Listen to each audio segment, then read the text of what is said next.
Olá, seja bem-vindo, estamos aí com mais um Café com Crente. Eu sou seu irmão Ney Belas e hoje nós vamos falar sobre compreender o que nós temos lido.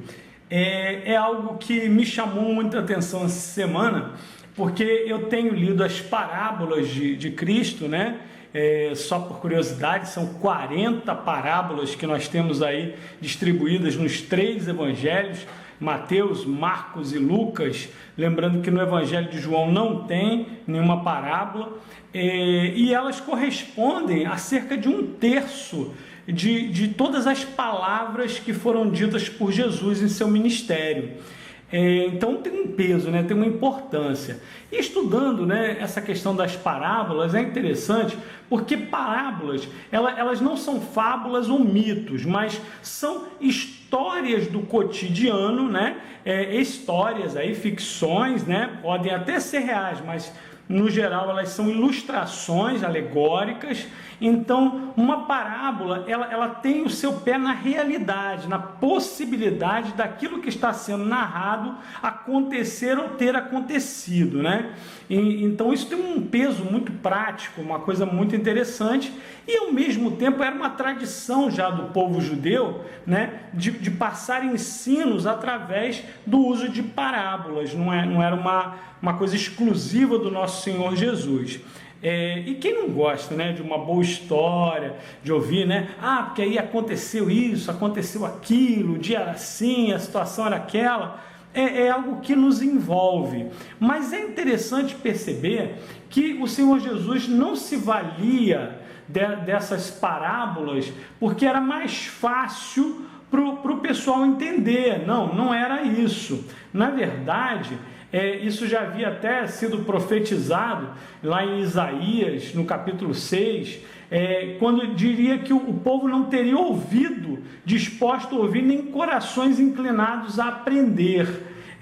Porque o povo, ele queria sim, ele gostava da historinha, mas não tinha interesse em realmente aprender aquilo que estava sendo ensinado. Não muito diferente dos nossos dias hoje não, irmãos. Até por isso que me chamou bastante a atenção. O versículo que eu queria até deixar, que me chamou a atenção para esse papo de hoje, está ali em Marcos, capítulo 4, o versículo 33 e 34, que diz assim: usando muitas parábolas como estas, Jesus falava ao povo de um modo que eles podiam entender, e só falava com eles usando parábolas, mas explicava tudo em particular aos discípulos. Entenda, discípulos aí a gente não está falando só dos apóstolos, mas de todo aquele que queria estudar, todo aquele que queria aprender com o Senhor Jesus. Não era simplesmente as pessoas da multidão, ou seja, Jesus pregava o seu sermão ali baseado naquela parábola, mas depois, à medida que a multidão se dispersava e ficavam os discípulos, os curiosos, aqueles que queriam mais, que tinham fome e sede da palavra de Deus, a estes o Senhor Jesus explicava em minúcias do que se tratava. E por que eu estou falando nisso? Hoje nós temos tido muito cristão, né, ou cristãos, me perdoe, que se alimentam quase que exclusivamente do que é pregado na igreja, né? Isso equivaleria em termos nutricionais a um leitinho, né? Conforme Paulo mesmo diz.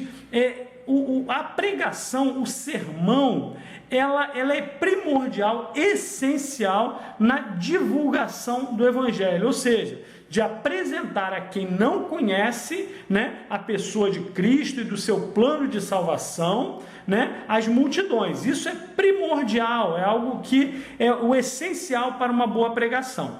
Agora, para aquele já salvo, aquele que já confessou realmente os seus pecados, se arrependeu da sua conduta, né? E hoje segue, né, o Senhor Jesus e tem firmeza da sua salvação, nós temos que querer mais. Nós temos que ser como os discípulos. Aquela pregação está ali, eu ouço, absorvo, aprendo com ela, mas depois eu vou buscar nas Escrituras, eu vou ler a Bíblia, eu vou tentar entender mais, eu vou buscar em oração, eu vou clamar, eu vou jejuar, eu vou querer saber de Deus, realmente mais, muito mais do que só aquele sermão. E, infelizmente, também tenho percebido que algumas pessoas até querem aprender um pouco mais, mas não têm compreendido, né, aquilo que leem. E aí a gente lembra, né, daquela passagem ali em Atos, quando Filipe prega para o eunuco de Candace, né? Ele pergunta, compreendes o que lê? E o eunuco responde, como compreender se não há quem me explique? Isso eu estou falando até para, de repente, você que já congrega aí numa igreja e tal, procura o seu professor de EBD, procura o seu pastor, com dúvidas, leia a Bíblia, não conseguiu entender direitinho? Procura uma dessas pessoas. Não aconselho a procurar simplesmente um irmão, mas procure aquela pessoa que na sua igreja tem sido responsável por levar o conhecimento da palavra aos demais irmãos. Algo também que tem faltado, né, em termos até de preparo, mas é primordial, gente, ter um dicionário. Pois é, a Bíblia ela é escrita numa linguagem muito formal, uma linguagem que nos escapa no dia a dia, que a gente não costuma usar. Então, não é vergonha nenhuma, né, você usar o dicionário como uma ferramenta importante para você compreender a palavra de Deus. Se você realmente está estudando, você realmente está ali, caramba, eu estou com muita sede, muita fome mesmo da palavra, aí eu te aconselho, compra também um dicionário bíblico, procura de repente uma enciclopédia bíblica, quem sabe uma chave bíblica, que são recursos didáticos para um desenvolvimento maior, né, do estudante, aí sim já não simplesmente o estudante bíblico, mas o estudante de teologia. Olha, algo que eu respeito tremendamente, mas para o povo de Deus, de um modo bem essencial, o que tem nos faltado é a leitura cotidiana da palavra e a busca por compreendermos o seu verdadeiro sentido. Não se deixe levar, né, por heresias, não se deixe levar por achismos, por coisas e opiniões pessoais. Entenda que o texto bíblico ele está inserido dentro de um contexto, ele tem um propósito, ele não são palavras lançadas ao vento, é algo que nós temos perfeitas condições de compreender. Vamos lembrar que os discípulos de Jesus, né, em sua maioria, vou pegar por exemplo aí Pedro, era meramente um pescador naquele período onde você está falando de um homem que pouquíssima chance deve ter tido de ter algum estudo, mas Pedro, após andar com Jesus 3 anos, se tornou um exímio teólogo, um conhecedor profundo das verdades de Deus. E isso não é algo sobrenatural, é algo que nos é viável através da nossa busca pessoal. Esse é o nosso Café com Crente dessa semana. Espero estar contando com a sua participação, a sua presença na próxima semana e que Jesus possa cuidar de cada um de nós. Fique na paz do Senhor. Amém.